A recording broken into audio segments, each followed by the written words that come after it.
Comment créer une grille salariale juste équitable pour l'ensemble de vos employés?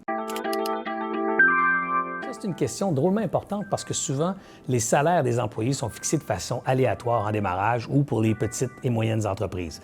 On y va avec la demande, c'est-à-dire combien tu gagnes, combien tu gagnais ailleurs. Ça peut créer de problèmes assez importants dans l'organisation. Donc, comment on commence? On commence par créer une structure, une grille qui va décrire chacune des fonctions de l'organisation de façon anonyme. C'est quoi la fonction de caméraman? C'est quoi la fonction de directeur artistique? C'est quoi la fonction de représentant des ventes? Ensuite, je mesure la pondération de leur importance relative dans l'organisation. Ensuite, je vais également vérifier la cohérence de mes offres salariales avec ce qui existe dans le marché. Est-ce que vous voulez être dans le haut de la moyenne, dans le bas de la moyenne, en plein en moyenne?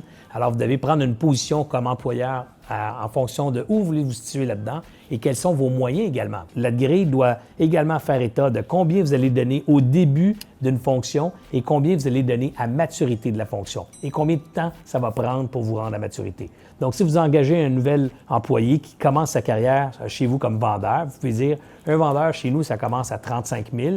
Alors, tu commences, tu as zéro expérience, tu es au bas de la braquette, c'est 35 000. Mais un vendeur à maturité qui a 7 ans d'expérience, qui a du succès, qui a ci et ça, le salaire maximum d'un vendeur à maturité, c'est 100 000 $. Donc, si tu travailles chez nous pendant 7 ans, tu performes puis tu es un champion ou une championne, tu vas atteindre le maximum de la braquette qui est 100 000, incluant les commissions, les bonus, le programme d'assurance collective et ainsi de suite. Et je peux déjà prévoir quelles seront mes augmentations si je performe bien au cours des prochaines années. Ça vous permet également d'embaucher quelqu'un en milieu d'expérience, donc vous reconnaissez un nouvel employé 3 ans ou 4 ans d'expérience dans l'industrie, ça le met à peu près au milieu ou un petit peu plus haut que le milieu dans votre braquette salariale. Encore là, vous pouvez lui faire miroiter quelles seront les prochaines augmentations de salaire au cours des prochaines années s'il se tient performant. Et tout ça est équitable par rapport aux autres postes. Finalement, il faut voir la rémunération dans une enveloppe globale. Donc, il ne faut pas juste penser à taux horaire et paye à semaine. Il faut penser aussi à assurance collective, aux vacances